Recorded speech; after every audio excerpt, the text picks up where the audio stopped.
Hey guys, what is up, and I welcome you to another League of Legends video. First, let me apologize that I have not been uploading a lot of videos in the past week, but everything should be resuming to normal schedule from now on. And I want you guys in the comments to write what you want to see in the next full game commentary of a ranked game. Do you want to see me play Zed or on the new Yasuo skin? But without further ado, let's go into this video. So if you are unaware, patch 4.14 gave some nice changes and buffs to Zed. The first one being that while his death mark is active, he has no unit collision. And the second one is, of course, now his ultimate makes himself appear behind the target instead of in front. So I want to go over these buffs and tell you guys what my opinion on them is, while also giving you guys a few nice tips on how you can play around with the new Zed ultimate. So starting off with the first one with the no unit collision while death mark is active. There's no question that this is of course a buff, but it's not the biggest thing, because Zed is such a champion where a lot of the times you won't be just simply chasing them down, because you will be slowing them with your Blade of the Rune King active, assuming you have it. You can slow them with your Shadow Slash, and then you have your W to cover a lot of distance as well, so a lot of the times you won't be just simply walking right after them. But there are going to be some cases where this will be quite the difference between living and dying, but in my opinion it won't really affect Zed that much, but it's still nice to have. But on to the more important one. Now Zed's ultimate makes him appear behind the target rather than in front. Now this is quite a big buff, and it only has one small negative drawback, and I want to talk about that right now as I rewind the clip that you just looked at.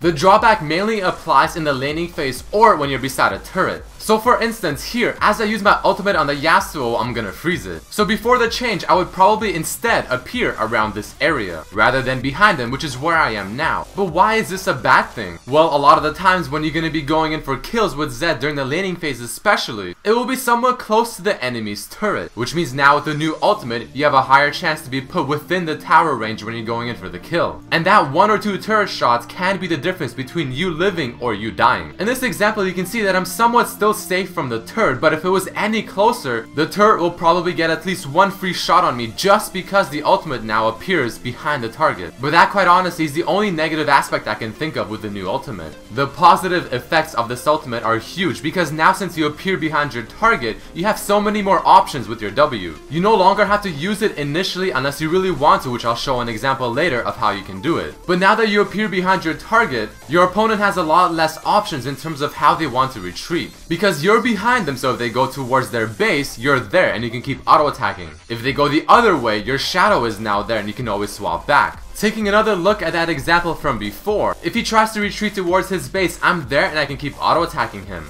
If he goes the other way to try and run away from me, I can always swap to my shadow. So it does make assassinating your targets a lot easier, because it really limits to where they can escape to. And this is one of the main reasons why I really like it. Now there's also one really cool thing that I like to do as well, and this is something you can do to 1. Look really fancy, 2. Completely confuse your opponent, 3. Have a lot of options in your arsenal so you can do whatever you choose, and 4. If you're going all in for the kill while also being behind an HP, but knowing your damage output and knowing that you do have enough to kill them if you dodge their skills. So here, check it out. This is gonna be a setup version with my friend, because this is quite honestly somewhat difficult to pull off. But the point is to use your W and your ultimate the exact same time, with your ultimate being the second thing. And your opponent will be really confused, you'll be teleporting all around them, and you'll probably dodge a lot of skill shots while picking up the kill. But let's look at that again in slow motion, because there is quite a bit happening. The first thing is that this does work when you're lower HP and technically at a disadvantage. But in slow motion, you see I first throw my W and then ultimate pretty much the exact same time, with the W being first. I use my E for the slow, I instantly R back to prevent them from doing any damage, because normally that's when they'll throw a skill shot. As I go back to my ultimate's shadow location, then I walk the opposite way, throw my Q for some damage, and then just before the death mark is about to pop, I activate my W shadow, go in for the auto attack for the passive, and get the kill.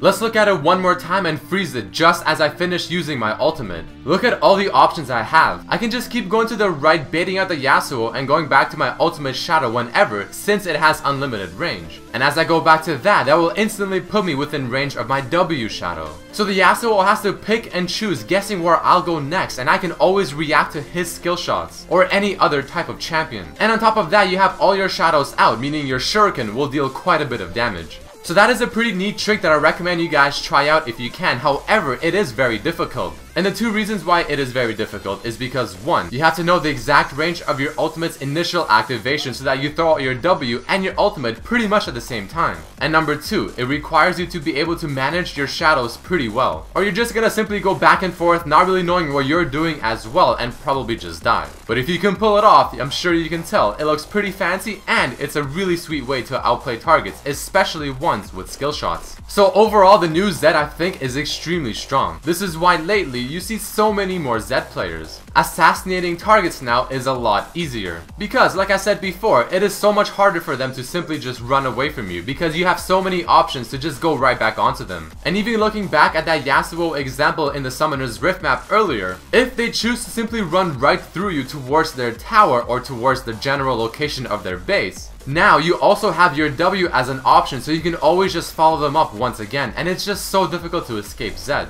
But that's pretty much all I want to say about the new Zed, guys. I hope you enjoyed it and maybe learned something new. Don't forget to write in the comments who you want to see for the next full game ranked commentary on Wednesday. Do you want to see a Zed game or the new Yasuo skin? I'd also appreciate it if you guys can follow me on my Facebook and Twitter pages, and also throw a like in this video and share it with your friends if you thought it was helpful and or enjoyed it. But as always, I hope you guys enjoyed this video, hope you learned something new, and hope to see you next time. Peace!